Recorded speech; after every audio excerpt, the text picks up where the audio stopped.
Students, welcome two equations IAS. तो start करते हैं आज की करंट अफेयर्स। करंट अफेयर्स में जो सीरीज़ हम क्लासरूम में करते हैं तो काफ़ी क्वेश्चंस करंट अफेयर्स के डिस्कस करते हैं। उसमें रिवीजन पे भी हम काफ़ी ज़्यादा जोर देते हैं कि पहले जो हम डिस्कस कर चुके हैं वो अगर बीच बीच में रिवीजन भी होता रहे तो ठीक रहता है एग्ज़ाम में, क्योंकि कई स्टूडेंट्स तैयारी करते हुए गलती यही करते हैं कि क्वांटिटी पे ज़्यादा जोर दे रहे होते हैं, बहुत सारी नई नई चीज़ें सर्च कर रहे होते हैं और क्वालिटी पे कम, मतलब रिवीजन पे कम जोर दे रहे होते हैं। तो ये ध्यान रखना है, रिवीजन बहुत इंपॉर्टेंट है। जो हम पढ़ चुके हैं वो बहुत अच्छे से पढ़ा हुआ, उसका रिवीजन बार बार करते रहना चाहिए। तो चलिए आज की करंट अफेयर स्टार्ट करते हैं, फिर उसके ऊपर बेस्ड ऑब्जेक्टिव क्वेश्चन हम करेंगे। पीएम मित्रा पार्क, ये हमने पहले भी करंट अफेयर्स में डिस्कस करा था। पीएम मित्रा पार्क ये गवर्नमेंट की स्कीम है। इसमें ना टेक्सटाइल को प्रमोट करने की कोशिश कर रही है सरकार। टेक्सटाइल सेक्टर को, मतलब कपड़ा उद्योग को प्रमोट करना चाह रही है ताकि हम टेक्सटाइल में ना वर्ल्ड में लीडर बन सकें, टेक्सटाइल एक्सपोर्ट में, कपड़ा उद्योग में। ठीक है, टेक्सटाइल बेसिकली रॉ कपड़ा होता है, रॉ कपड़ा, और जब उससे कपड़े तैयार किए जाते हैं तो उसे एपरल्स बोलते हैं। ठीक है, तो इसमें अब ये कैसे प्रमोट किया जाएगा, सरकार क्या करेगी, जो एग्जिस्टिंग कुछ एरियाज होंगे जहां पर ऑलरेडी कपड़े की बहुत सारी फैक्ट्री इंडस्ट्रीज होंगी, वहां पर और बेटर सरकार इंसेंटिव्स वगैरह देगी, प्रमोशन करेगी, पार्क का डेवलपमेंट करेगी, टेक्सटाइल पार्क, ताकि और भी टेक्सटाइल से जुड़ी हुई कंपनीज वहां पर आ सकें और उनका कॉस्ट काफ़ी कम रहे वहां पर और प्रॉफिटेबिलिटी उनकी बढ़े। तो ये अट्रैक्ट करेगा बहुत सारे इन्वेस्टर्स को, बहुत सारे जो इंडस्ट्रियलिस्ट हैं कि वो टेक्सटाइल सेक्टर में भी अपने हाथ आजमा सकें और एक्सपोर्ट करके इंडिया के लिए फॉरेन करेंसी कमा सकें। तो इसमें ना दो कैटेगरी में, पहले चलो मित्रा की फुल फॉर्म हम देख लेते हैं। मेगा इंटीग्रेटेड, पीएम मित्रा में mega integrated textile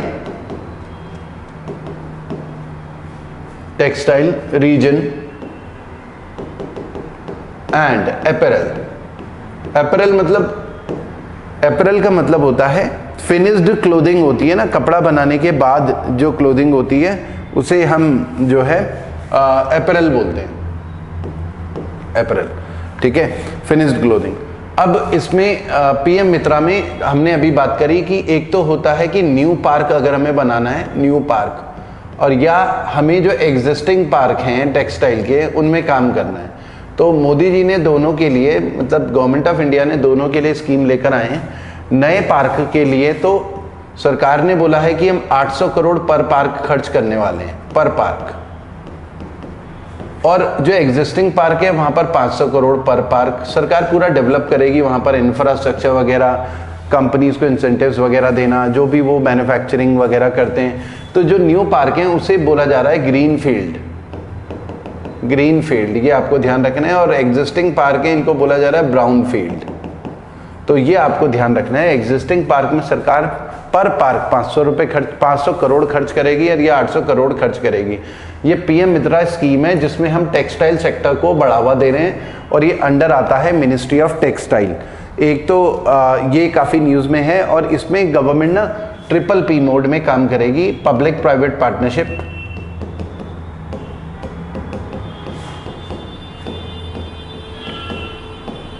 public private partnership, इसमें मतलब प्राइवेट सेक्टर का भी, सरकार और प्राइवेट सेक्टर मिलके काम करेंगे। तो PPP मोड, जैसे अगर हम बात करें PPP मोड का एग्जांपल, जैसे आजकल सड़कें वगैरह बनती हैं, एक्सप्रेसवे इतने सारे बनते हैं, तो प्राइवेट कंपनी अपने पैसे से एक्सप्रेसवे बनाती है, सरकार उनको पैसे नहीं देती है। और प्राइवेट कंपनी अपना जो एक्सपेंसेस है एक्सप्रेसवे बनाने में वो कहाँ से वसूल कर रही होती है, वो वसूल कर रही होती है जो भी वहाँ पर टोल टैक्स गाड़ियाँ गुजरती हैं उनसे टोल टैक्स वगैरह लेके सारी वसूली कर लेती हैं। तो आपने देखा होगा, आप कहीं जा रहे होते हैं तो टोल बूथ में पूरा, फिर आप टोल वगैरह देते हैं, 4 व्हीलर में अगर जा रहे हैं तो टोल देना पड़ता है।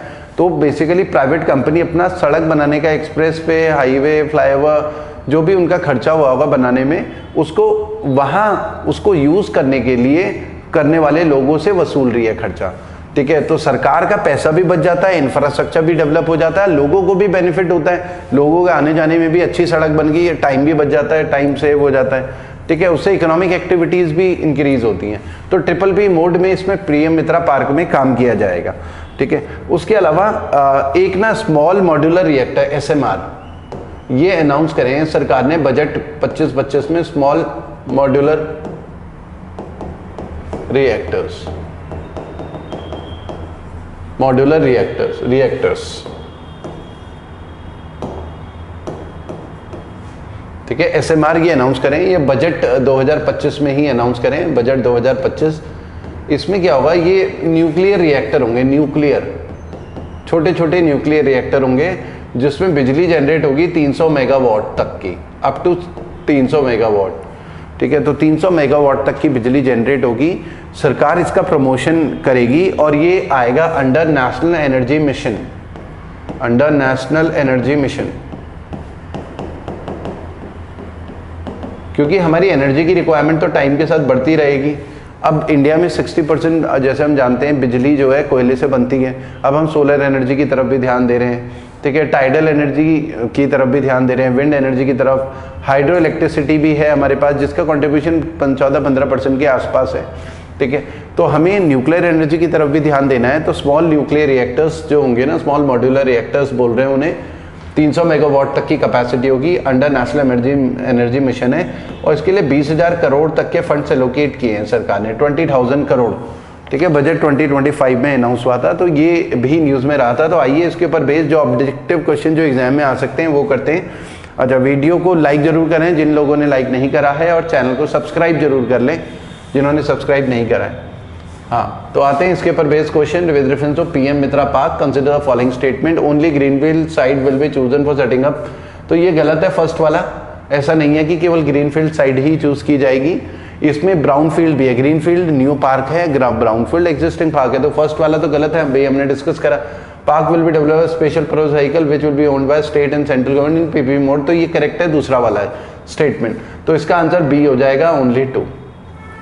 28 में आते हैं, what is the name of mission recently announced by government, Indian government for development of small modular reactor. अभी हमने डिस्कस करा, इसमें जो है न्यूक्लियर एनर्जी मिशन, हमने क्या लिखा है, नेशनल न्यूक्लियर एनर्जी मिशन था, ये करेक्ट कर लेना, nuclear energy mission, under nuclear energy mission के उसमें है, ठीक है। तो इसका आंसर हमारा हो जाएगा न्यूक्लियर एनर्जी मिशन, तो सी हमारा आंसर है, तो ये करेक्ट कर लेना, सी न्यूक्लियर एनर्जी मिशन, ठीक है। तो ये 2 क्वेश्चन हमने डिस्कस करे। उसके अलावा हमारे पास जो न्यूज़ में रहता है monetary policy, monetary policy committee, जिसे MPC भी बोलते हैं, MPC, ये क्या करता है, मॉनेटरी पॉलिसी लेकर आता है हर 2 महीने में, मॉनेटरी पॉलिसी कमेटी हर 2 महीने में इंडिया के लिए मॉनेटरी पॉलिसी लेकर आता है। RBI के गवर्नर प्रेस कॉन्फ्रेंस करते हैं, उसमें बताते हैं इंटरेस्ट रेट बढ़ा रहे हैं कि घटा रहे हैं, ठीक है। तो monetary policy committee statutory body है, स्टैट्यूटरी बॉडी, ये ध्यान रखना है आपको, ये बहुत बार एग्जाम में आता है, statutory body under RBI act, under RBI act 1934, ठीक है। स्टैट्यूटरी बॉडी ये 2016 में ही बनी है, ठीक है, RBI एक्ट में अमेंडमेंट करा 2016 में ही स्टैट्यूटरी बॉडी बनी है। ये क्या करता है, डिसाइड करता है इंटरेस्ट रेट बढ़ाने की घटाने, ठीक है। अगर इंटरेस्ट रेट इंक्रीज करने का इरादा रहता है, इंटरेस्ट रेट इंक्रीज होते हैं, इसका मतलब क्या हो जाता है, लोन महंगा हो जाता है, डियरर लोन से बोलते हैं, dearer loan, interest rate increase करने का मतलब डियरर लोन, और डियरर लोन का मतलब होता है कि लोन महंगा हो गया तो इकोनॉमी के लिए थोड़ा नेगेटिव होता है, महंगा लोन मतलब बिजनेस फ्रेंडली फिर एनवायरनमेंट नहीं होता ना इकोनॉमी के लिए, मनी सप्लाई डिक्रीज हो जाती है, मनी सप्लाई, क्योंकि महंगा लोन है लोग कम उधार लेंगे, जाहिर सी बात है, तो मनी सप्लाई डिक्रीज हो जाती है, इसे ना टाइट पॉलिसी बोलते हैं, टाइट मॉनेटरी पॉलिसी, या डोविश, ये हॉकिश पॉलिसी बोलते हैं, hawkish, hawkish, hawkish stance, hawk बोलते हैं बाज को, बाज जो उड़ता है ना, बाज, उसको बोलते हैं हॉक। तो यहाँ पर बाज की तरह तेजी दिखाते हुए इंटरेस्ट रेट को तेज कर देता है, तो इसलिए उस कंटेक्स्ट में ये हॉकिश वर्ड यूज होता है, ठीक है। तो ग्लोबल लेवल पे काफ़ी यूज होता है हॉकिश, डोविश। तो हॉकिश पॉलिसी का मतलब है जब लोन महंगा हो जाए, और ऐसा तब किया जाता है to control inflation, hawkish policy होता है टू कंट्रोल इन्फ्लेशन, इन्फ्लेशन को कंट्रोल करने के लिए, महंगाई को कंट्रोल करने के लिए। महंगाई क्यों है, मार्केट में ना कैश की अवेलेबिलिटी ज़्यादा है, तो उसकी अवेलेबिलिटी को रिड्यूस करना है, तो इसलिए हॉकिश पॉलिसी होती है, ठीक है, इंटरेस्ट रेट को कम करने के लिए, ठीक है, तो टू कंट्रोल इन्फ्लेशन। उसके अलावा रेट को डिक्रीज करना होता है अगर, तो वो चीपर लोन हो जाता है, चीपर लोन, तो उसे हम बोलते हैं dovish policy, dovish policy, dovish policy. Dove बोलते हैं कबूतर को, कबूतर होता है छोटा कबूतर, तो उसको डोव बोलते हैं। तो डोविश पॉलिसी मतलब यहाँ पर लोन सस्ता हो जाता है, ठीक है, तो ये फेवरेबल होता है जीडीपी ग्रोथ के लिए, क्योंकि सस्ता लोन है तो बिजनेस फ्रेंडली इन्वायरमेंट हो जाता है ना, मनी सप्लाई बढ़ जाती है, फेवरेबल फॉर जीडीपी ग्रोथ। तो ये आपको ध्यान रखना है, इसमें मनी सप्लाई कम होती है, इसमें मनी सप्लाई बढ़ जाती है। मनी सप्लाई कम इसलिए होती है क्योंकि लोन महंगा हो गया, इंटरेस्ट रेट बढ़ गए। तो आरबीआई अपनी मॉनेटरी पॉलिसी में, बैंक रेट, मॉनेटरी पॉलिसी में कई चीज़ें आती हैं, reps, cash reserve ratio, bank rate, repo rate, reverse repo rate, ये सारी चीज़ें इसमें आती हैं, ठीक है। उसके अलावा न्यूज़ में है एक फिलाडेल्फी कॉरिडोर, कई बार न्यूज़ में रहता है, ये इजराइल के कंटेक्स्ट में है, फिलाडेल्फी कॉरिडोर। इजराइल का ना आसपास की जो कंट्री के साथ डिस्प्यूट बहुत न्यूज़ में रहता है, अखबार में आता रहता है कि हमास ने इजराइल की तरफ रॉकेट छोड़े, ठीक है, इजराइल का ईरान के साथ भी डिस्प्यूट, अलग अलग कंट्री के साथ, वहाँ पर सीरिया के साथ। तो इसका ना ज्योग्राफी आपको अच्छे से मैपिंग कर लेनी है, क्योंकि एग्जाम में ना बहुत हाई चांसेस हैं, 2025 के कोई भी एग्जाम होगा, 26 का कोई भी एग्जाम होगा, ये क्योंकि कंट्रोवर्सी हमेशा रहने वाली है और रिपीटेड क्वेश्चन है, पहले भी एग्जाम में आए। तो इजराइल का ना आपको ज्योग्राफी अच्छे से करनी है मैपिंग, क्योंकि इसमें 4 वॉर हुए हैं, इजराइल और अरब कंट्री के बीच में वॉर हुए हैं। 1948 में वॉर हुआ था, अरब इजराइल वॉर, 1956 में हुआ था, 1967 में हुआ, 1973 में हुआ। तो लगातार अरब इजराइल वॉर रहे हैं और इजराइल ने वॉर में कई बार हराया है अरब कंट्रीज़ को, तो बहुत कंट्रोवर्सी में रहता है, ठीक है। तो ज़्यादा कंट्रोवर्सी जैसे हमें पता है कि इजराइल और पैलेस्टीन, ठीक है, यहाँ पर ज्यूस यहूदी लोग रहते हैं, नॉन मुस्लिम्स, और यहाँ पर मुस्लिम्स रहते हैं, ठीक है। तो इजराइल पैलेस्टीन वॉर जो है ज़मीन की लड़ाई है बेसिकली, क्योंकि पैलेस्टीन एक कंट्री हुआ करती थी, उसी को तोड़कर काट कर इजराइल बनाया गया 1948 में। तो पैलेस्टीन का कहना है कि हमसे पूछे बिना ऐसे नहीं हमारे देश को तोड़ सकते हैं, हम इजराइल कैसे बना सकते हैं। इजराइल का कहना है कि हमारे जो पूर्वज थे यहाँ पर पहले बसे हुए थे काफ़ी टाइम पहले, ठीक है, बाद में जब इस्लाम फैला तब बहुत सारे यहूदी यूरोप इधर चले गए और कई यहूदी वहीं पर रहते थे, ठीक है। तो ये एक लंबी लड़ाई है, इसकी डिटेल्स के लिए हमने एक वीडियो भी बनाया है, आप हमारे यूट्यूब चैनल में सर्च कर सकते हैं, इजराइल पैलेस्टीन डिस्प्यूट क्या है, उसकी पूरी डिटेल हमने पूरे वीडियो में डिस्कस करी हुई है, ठीक है। अब फिलाडेल्फी कॉरिडोर क्या है, देखिए, ये इजराइल की, अगर मैं ऐसा बनाऊं, ये इजराइल हो गया। अब पैलेस्टीन कहां पर है, पैलेस्टीन ये है वेस्ट बैंक, ये वेस्ट बैंक, और ये गाजा पट्टी यहां पर है, गाजा पट्टी, गाजा स्ट्रिप बोलते हैं। नीचे तो इजिप्ट है, इधर हमारे पास जॉर्डन हो गया, इजिप्ट, जॉर्डन, इधर सीरिया हो गया, सीरिया। ये इसका ना मैपिंग आपको अच्छे से करनी है। यहाँ पर गोलान हाइट डिस्प्यूट है, यहाँ पर लेबनान है, ये अच्छे से मैपिंग करनी है। आइए मैप में ही देख लेते हैं, थोड़ा आपको एक बेहतर आइडिया हो जाएगा। हाँ, तो पहले इजराइल का मैप देख लेते हैं कि इजराइल का मैप,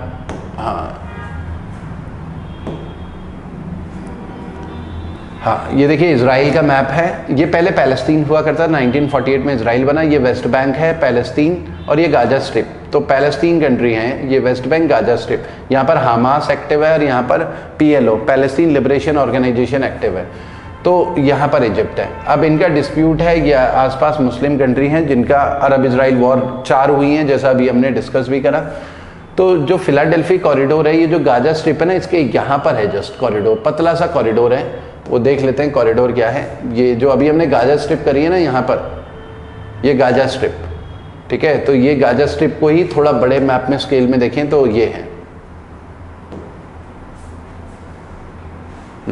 ये इजिप्ट है, ठीक है। ये यहाँ पर है फिलाडेल्फी कॉरिडोर, थोड़ा बड़े मैप में देखते हैं और बेहतर। हाँ, ये गाजा स्ट्रिप है, तो अब प्रॉब्लम क्या होती है इसमें, गाजा, ये पूरा गाजा स्ट्रिप है, यहाँ पर है फिलाडेल्फी कॉरिडोर, तो ये ध्यान रखना है आपको, फिलाडेल्फी कॉरिडोर यहाँ पर है। अब ये कंट्रोवर्सी क्या रहती है, ये ना पतली सी स्ट्रिप है फिलाडेल्फी कॉरिडोर, 14 किलोमीटर लंबी है, 14 किलोमीटर लंबी स्ट्रिप है, तो बहुत पतली सी स्ट्रिप है, और ये ना नो मिलिट्री जोन है, ठीक है। ये क्या करता है, बेसिकली इजराइल कंट्रोल करना चाहता है इसके बॉर्डर को, क्यों, क्योंकि इजराइल में प्रॉब्लम क्या होती है कि यहाँ से बॉर्डर को क्रॉस करके हथियार वगैरह कई सप्लाई गाजा स्ट्रिप तक पहुँचती है, फिर हमास फिर उन हथियारों को या बॉम्ब वगैरह को यूज़ करते हैं इजराइल के अगेंस्ट, ठीक है। तो इस वजह से इजराइल चाहता है कि ये फिलाडेल्फी कॉरिडोर उसके कंट्रोल में आ जाए और इस एरिया में सप्लाई बंद हो जाए हथियार वगैरह की जो यहाँ से सप्लाई होते हैं, ठीक है। तो इजराइल, इसीलिए कंट्रोवर्सी रहती है, इजराइल इस पूरे को कंट्रोल करना चाहता है जबकि ये इजिप्ट के कंट्रोल में है। यहाँ पर ना राफा क्रॉसिंग भी है, बहुत न्यूज़ में है, आप ना मैप में चाहे बना दीजिए कि फिलाडेल्फी कॉरिडोर क्या है वहाँ पर, और यहाँ पर राफा क्रॉसिंग है, मतलब गेट लगा हुआ है, क्योंकि पूरे में तो गेट होगा नहीं, फेंसिंग होगी, फेंसिंग है, और लेकिन इलीगली बहुत सारे लोग इजिप्ट से यहाँ पर हथियार वगैरह सप्लाई कर रहे होते हैं, ठीक है, फिर उन्हीं को इजराइल के अगेंस्ट यूज़ किया जाता है। यहाँ पर गेट वगैरह, राफा क्रॉसिंग, इजिप्ट और गाजा स्ट्रिप के बीच में गेट वगैरह लगा रहता है, तो वहाँ से क्रॉसिंग भी होती है, तो राफा क्रॉसिंग, तो पूरे को कंट्रोल करना चाहता है इजराइल, इसलिए ये जो है लगातार न्यूज़ में रहता है। उसके अलावा तो एक तो ये आपको ध्यान रखना है, बहुत न्यूज़ में रहता है, ये राफा फिलाडेल्फी कॉरिडोर किसके बीच में, ये एग्जाम में आएगा, ठीक है। ये गाजा स्ट्रिप और इजिप्ट के बीच में है, गाजा स्ट्रिप एंड इजिप्ट, इनके बीच में है, तो आप ये ना करेंगे इजराइल के बीच में है, गाजा स्ट्रिप और इजिप्ट के बीच में है, ठीक है। ये है ना, ये यहाँ पर है फिलाडेल्फी कॉरिडोर, ये गाजा स्ट्रिप है ना, यहाँ पर है, ये तो इजराइल है, इजराइल के बीच में नहीं है, तो इजिप्ट के बीच में है। इजराइल इनके बीच के बॉर्डर को अपने कंट्रोल में लेना चाहता है ताकि हथियार वगैरह गाजा स्ट्रिप तक ना पहुँचे, तो ये आपको ध्यान रखना है, ठीक है। और राफा क्रॉसिंग भी है, गेट है जहाँ पर से गाजा से इजिप्ट जाने का या इजिप्ट से गाजा जाने का राफा क्रॉसिंग बोलते हैं उसे, तो ये आपको ध्यान रखना है। उसके अलावा काजीरंगा नेशनल पार्क है जो न्यूज़ में रहता है, काजीरंगा नेशनल पार्क वो न्यूज़ में था, तो इसलिए कर लेते हैं, रिपीटेड क्वेश्चन है। काजीरंगा नेशनल पार्क ये आसाम में है, काजीरंगा नेशनल पार्क आसाम, ठीक है। यहाँ पर ना इन्वायरमेंट से रिलेटेड जो है कुछ डिस्प्यूट चल रहा था, तो इस वजह से ये न्यूज़ में था। काजीरंगा नेशनल पार्क आसाम में है, ये फेमस किस चीज़ के लिए है, famous for one horned rhinoceros, famous for one horned rhinoceros, उसके लिए फेमस है, ठीक है। ये तो ये आपको ध्यान रखना है, वन हॉर्न राइनोसोरस के लिए फेमस है और है कहाँ पर, आसाम। आइए इसके ऊपर बेस्ड क्वेश्चंस देख लेते हैं, क्या इसमें क्वेश्चन बन रहे हैं। 29 monetary policy committee maintained a dovish stance, तो डोविश का मतलब क्या है, डोविश हमने बोला कबूतर बोलते हैं। जब डोविश स्टैंस आरबीआई का, रिजर्व बैंक ऑफ इंडिया या यूएस के फेडरल रिजर्व का होता है, तो इंटरेस्ट रेट को डिक्रीज कर दिए जाते हैं, मतलब लोन सस्ता कर दिया जाता है, सॉफ्ट पॉलिसी है इंटरेस्ट की। कबूतर है ना, बाज वाली पॉलिसी होती अगर, ठीक है, तो हॉकिश वाला, तो उसमें इंटरेस्ट रेट बढ़ा दिए जाते हैं, तो यहाँ पर इंटरेस्ट रेट वर डिक्रीज्ड, तो ए हमारा आंसर हो जाएगा, ठीक है। वीडियो को लाइक जरूर कर लें स्टूडेंट्स, और हमारे चैनल को सब्सक्राइब जरूर करें, कुछ कमेंट भी कर सकते हैं आप, ठीक है। एक मोटिवेशन मिलता है, हम आपके लिए और भी बहुत सारे वीडियोस, इंफॉर्मेटिव वीडियोस लेकर आएंगे। Philadelphi corridor which is in news located in border of Gaza with which country, तो इजिप्ट के साथ है, इजराइल के साथ नहीं है, गलती मत करना। इजराइल लेकिन कंट्रोल चाहता है कि इजिप्ट से कोई गाजा में कोई हथियार ना पहुंचे। Kaziranga national park which was in seen located in which state, तो ये आसाम में है, सी, ये अभी हमने डिस्कस करा। तो स्टूडेंट्स आज के वीडियो में इतना ही करते हैं, थैंक यू।